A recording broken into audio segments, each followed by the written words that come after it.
Hello, you absolutely amazing person, you. It's not even 6 a.m. on Friday morning when I'm recording this because I'm actually going to be in seminar on Monday. When you see this, I wanted to get this recorded and mastered for you because I am most definitely thinking of you.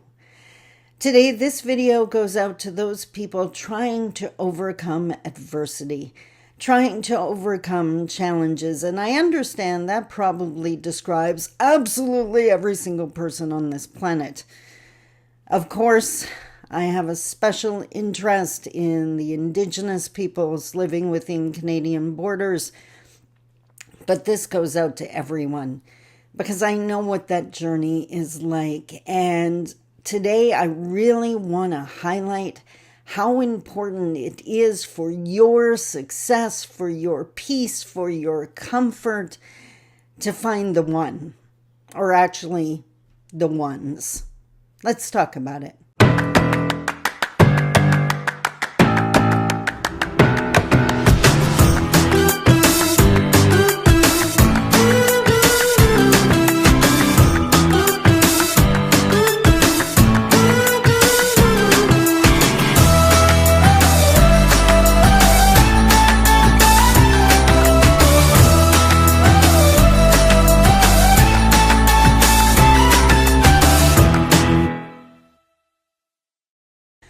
Bonjour, Mishko Paganon, quite an addition to Cosmung Dem. Hi everybody, my name is Sandy Boucher. I'm Red Thunderbolt Woman of the Loon Clan, a proud member of Seine River First Nation in Treaty 3 territory in Northern Ontario. And yes, as an Indigenous woman being raised within Canadian borders, I have definitely known adversity. I could no doubt traumatize listeners if I started listing off the horrors I have survived, and that is not the intent of this video. Actually, what happened, because as you know, every one of these videos, I'm inspired by something in my life to shoot each video. I was watching Vice President Harris give her speech at the DNC, and she started off by thanking all of the people that supported and encouraged her and believed in her, that allowed her to get to this place in her life, to this opportunity to become the President of the United States. And it got me thinking, as things always do, what would I say if I stood on stage, if I had an opportunity not to be President of the United States? Obviously, that's not happening. I'm Canadian. But if I had a chance to stand on stage and thank all the people that believed in me, who would come to mind? Who would be the one or the ones? So I wanted to share that with you today because I believe, especially if you're BIPOC, Black, Indigenous, or a person of color, you need a team, you need a community of people who believe in you, especially on the days you don't. And I had that from the get-go. In the beginning, it kind of got handed to me. And then as the years went by, those were the people I added to my world. So let's go through this list. First and foremost, everyone who follows my channel, and if you're subscribed to my channel, thank you so much. You have no idea how much it helps to YouTube to help me reach new people that need support and guidance. So please, if you have not subscribed, please do. Like the video, follow, you know the drill. Anyone who follows my work would think the first person I'm going to name is my mom. And of course, especially in later years, of course, she was the one that believed in me. But honestly, in my younger years, when I was small or coming into my teen years, truth be told, I think my mom would have been a lot happier if I would have been happy being a lot smaller. My mom knew what life was like as Anishinaabe, as an Indigenous female in Canada. She, rather than encourage me, she focused more on protecting me, guiding me, giving me coping mechanisms, actually arming me against what was to come. So did she believe in me? Absolutely. She also knew how hard the journey was going to be. So she was not the raw person. Later years, absolutely. But in the beginning, it was more preparation. Do you really need to do this? And that's okay. It came from a loving place. My dad, on the other hand, was my biggest cheerleader. He constantly told me, and I have said this a million times, I would not have this career if it was not for my father. He constantly said, you can be whatever you want to be if and only if you are willing to work hard enough to get it.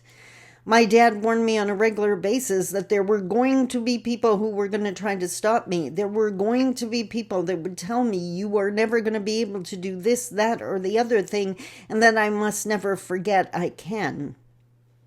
My dad celebrated every one of my A's in school like I had just found the secret to world peace or solved world hunger.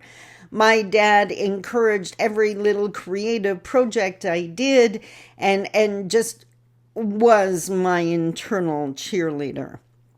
He is most definitely one of the ones, and yes, I have a handy-dandy index card.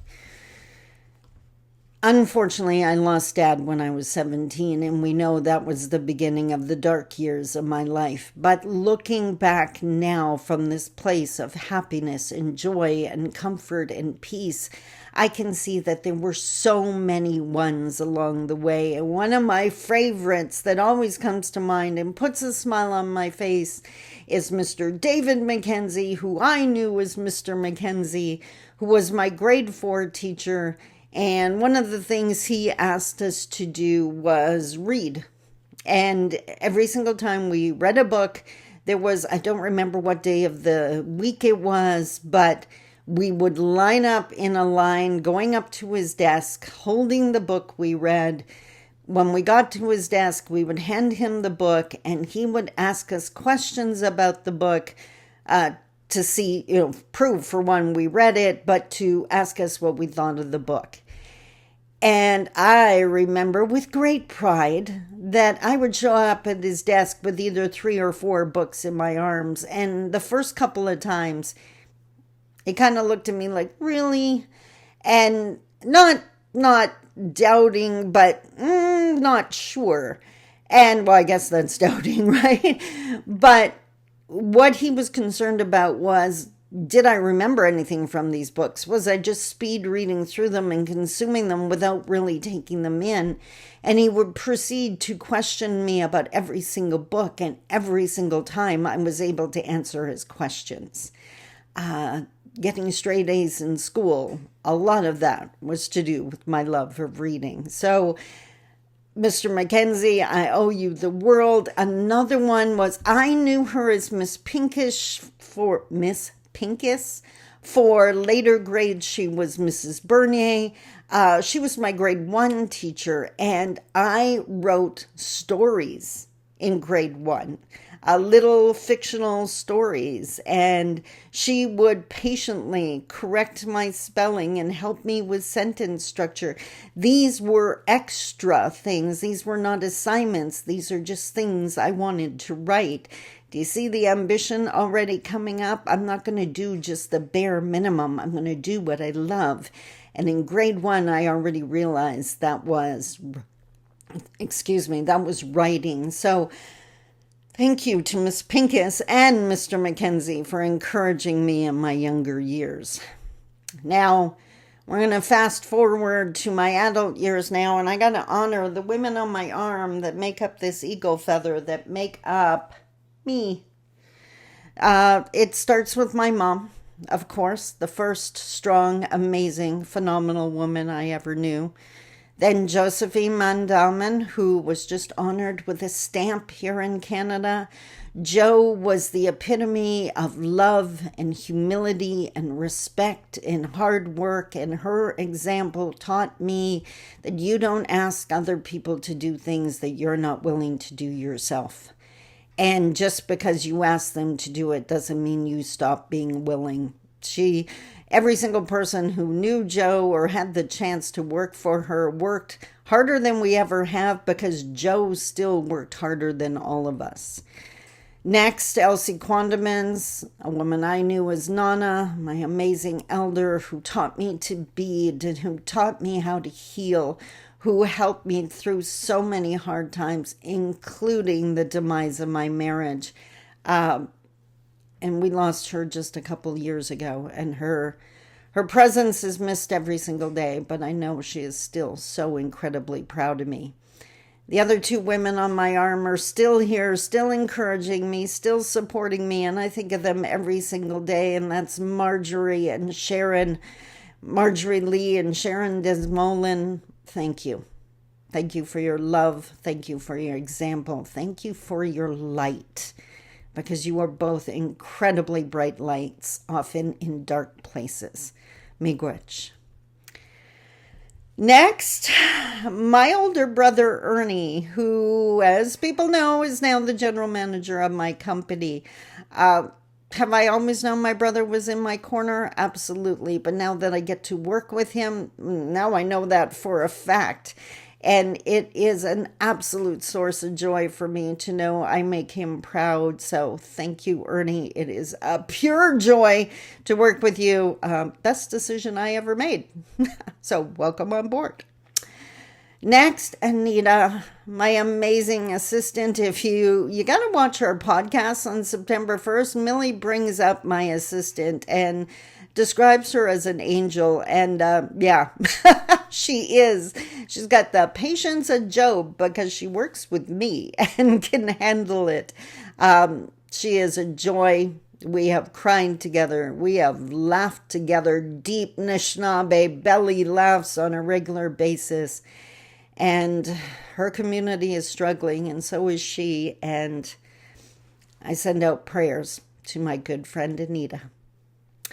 Next on my list, my graphic designer, Miranda. Now, Miranda has worked with me for probably 10 years of my 15-year career. She's been off several times on maternity leave as she grows her family, but she always comes back. She comes back strong, and she comes back believing in me. Every single one of my seminar posters you see is Miranda's work. She makes it easy for me to excel, and I absolutely love the relationship we've built, even though we've only been in the same room together once in our entire working relationship. Our emails are a pure joy to me.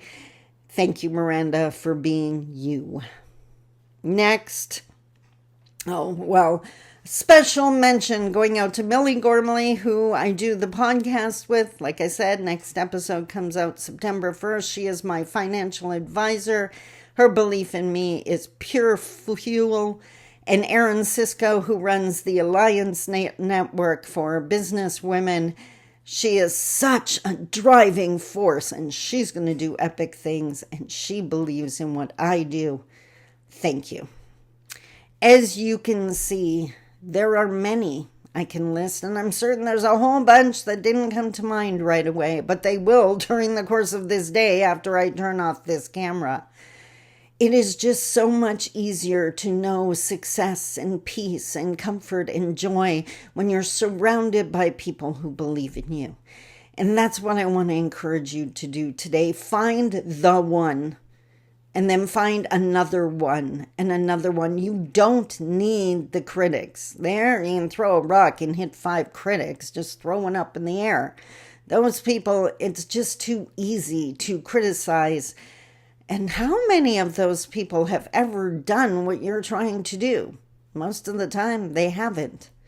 Find the people who believe in you. Find your fuel. Then get out of your way. Because peace, comfort, joy, success are waiting for you. The people you find know it to be true. Until tomorrow, I love you. Take care. Bye-bye.